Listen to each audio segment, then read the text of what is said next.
Welcome to student dictation 5 second बाद शुरू होगा। Ready start. देश प्रेम से ओतप्रोत व्यक्ति सदा अपने देश के प्रति कर्तव्यों के पालन हेतु न केवल तत्पर रहता है बल्कि आवश्यकता पड़ने पर अपने प्राण न्यौछावर करने से भी पीछे नहीं हटता। स्वतंत्रता से पूर्व का हमारे देश का इतिहास ऐसे ही देशभक्तों की वीरतापूर्ण गाथाओं से भरा है, जिनमें भगत सिंह का नाम स्वतः ही युवाओं के दिल में देशभक्ति एवं जोश की भावना पैदा कर देता है।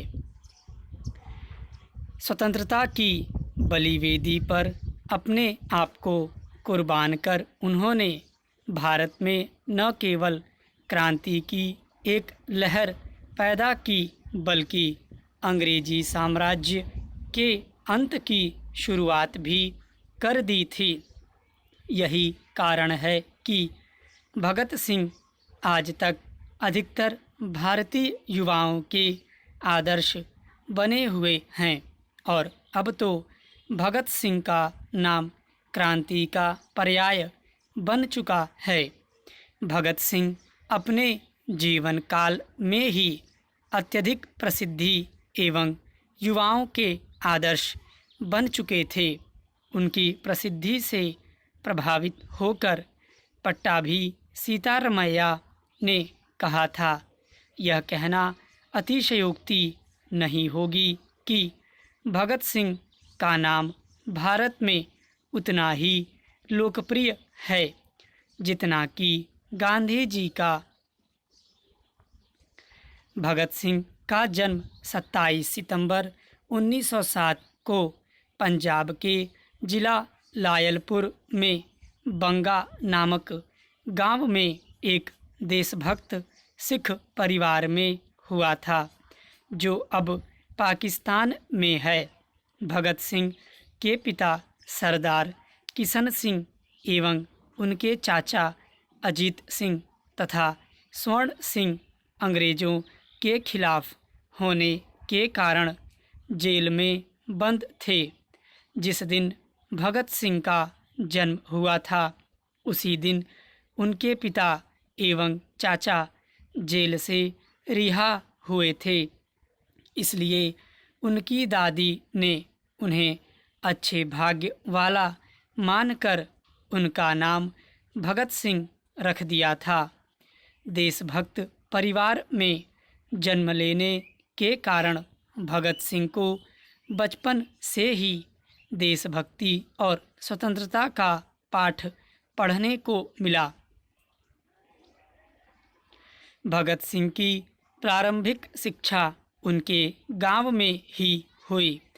प्राथमिक शिक्षा पूरी करने के बाद उन्हें वर्ष 1916-17 में लाहौर KDAV स्कूल में भर्ती कराया गया।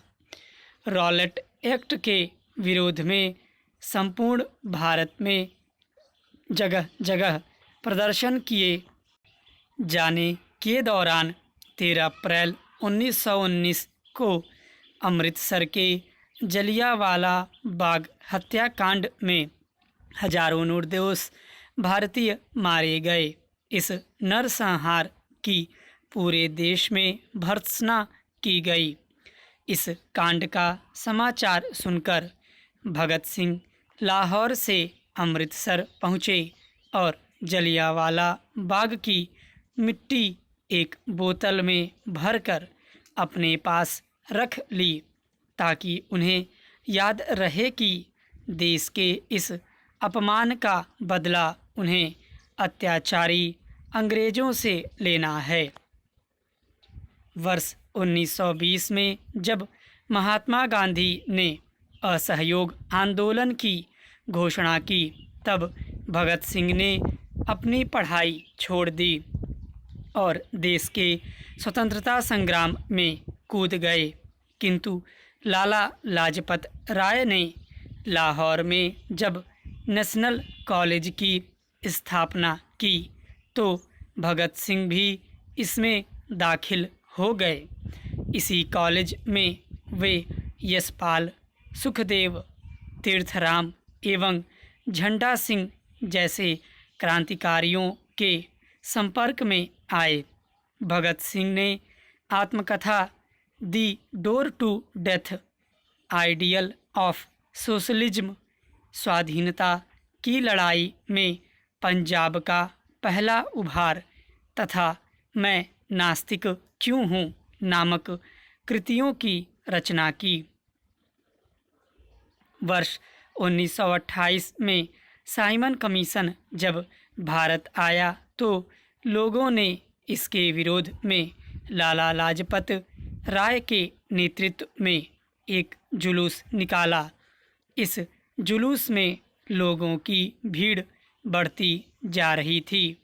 इतने व्यापक विरोध को देखकर सहायक अधीक्षक सैंडर्स बौखला गया और उसने भीड़ पर लाठीचार्ज करवा दिया। इस लाठीचार्ज में लाला लाजपत राय इतनी बुरी तरह घायल हो गए कि 17 नवंबर 1928 को उनकी मृत्यु हो गई। स्टॉप।